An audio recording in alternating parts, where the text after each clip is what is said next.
Hi, everyone. Today, I'd like to talk about the Great Resignation, a topic that has been making the headlines in the business and economics press now for a few months, and with some good reason. Consider that over 4.2 million US workers decided to leave their jobs in September of 2021, an all time high, and nearly a third more than in the same period in 2019. In addition to quits, there are a lot of people who are just not back at work.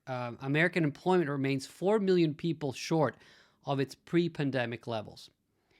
And despite what you might have heard on sites like LinkedIn or other business media, the unprecedented wave of quits isn't about white collar workers, like software developers or brand managers who are rethinking their corporate existence in between Zoom calls.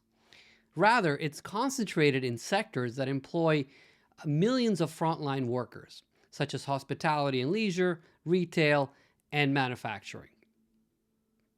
And by the way, this doesn't appear to be a uniquely American phenomenon. Quits in low skill occupations, quote unquote, and I'll come back to that, have hit 20-year highs in the UK as well. The same dynamic applies to workers who remain inactive or just not back at work. The loss of employment in management, professional, and support function occupations like HR and finance was mild and has largely been reversed, while others have a long way to go. None of this should be surprising. Frontline occupations have traditionally had lower job quality measured by the level of pay, career advancement opportunities, control over hours and location, as well as discretion, as you can see in this chart, which is based on data from the excellent Good Jobs survey that Gallup runs. What's worse, people in these jobs have experienced a steeper deterioration in working conditions since the start of the pandemic. Managers and staffer, on the other hand, haven't had it that bad. Now, these factors, coupled with the leverage coming from a very tight labor market and generous government programs to prop up household income during the pandemic, have prompted millions of workers to basically say, take this job and place it where the sun doesn't shine. You only have to spend a few minutes on sites like the anti-work subreddit, which has grown from 11,000 members in 2019 to over 1.2 million today, to get an eye-opening sense of the widespread lack of agency, dignity, and growth in the workplace. Now, the Great Resignation may well subside in the coming months. The labor market will likely come back into balance, and the cushion from government benefits will eventually be used up, and people have no choice other than go back to work. But even if that were to happen, the crisis has laid bare the poor state of working conditions for frontline occupations, millions of people, something that will be difficult for executives and policymakers to ignore. Some companies like Amazon, Walmart, and other retailers have taken the lead by increasing minimum wages and benefits. Others have gone farther. PayPal, for instance, has guaranteed a living wage for all its employees by lowering healthcare costs, granting stock awards to all employees, not just the executives, and raise wages. On the policy side, a slew of proposals have emerged, like mandatory worker representation on corporate boards, better benefits for gig economy workers, tax breaks for investment in human capital, and a guaranteed income for all.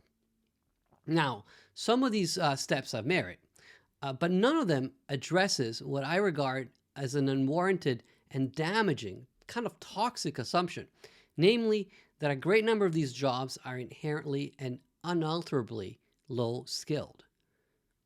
Typically, a job is defined as low-skilled if it doesn't require a university education or advanced training.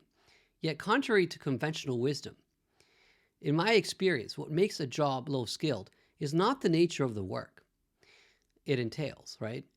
Or the credentials that it requires, but whether or not the people performing the task have the chance to grow their capabilities and tackle new problems. Sadly, most human beings at work are denied this opportunity. And this is a legacy of the industrial age, when many workers were poorly educated.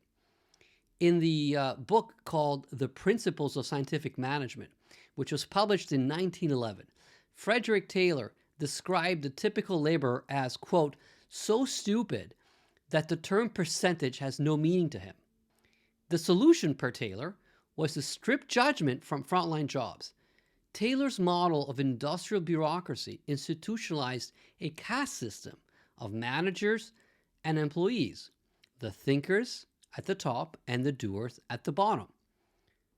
Though today's employees are far better educated than their early 20th century forebears, this distinction is still deeply baked into our organizations. If you doubt this, consider the evidence.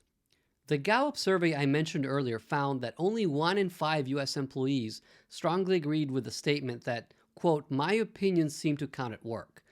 And less than 1 in 10 agreed that, quote, I can take risks at my job that could lead to new products or solutions. Meanwhile, our analysis of the U.S. Bureau of Labor Statistics data indicates that fully 70% of jobs require little to no original thinking. And this says nothing about the people in those jobs, who are probably amazingly creative in other fields of endeavors, personally, at hobbies, and so on. And it says everything about how our top-down, rule-choked organizations squander the initiative and the imagination of frontline employees. It doesn't have to be this way, and in future videos, I'll unpack a few examples of companies that succeed by nurturing and harnessing the potential of every employee, and in particular those at the front line. But in the meantime, let's face it, unless we question and roll back the dated and toxic assumption that we have commodity people in commodity jobs, we'll never make a real dent in improving the working lives of millions of people who are being left behind and who are finally voting with their feet. So let's use the Great Resignation as a spur to making real progress on this front. We, as human beings, simply deserve better.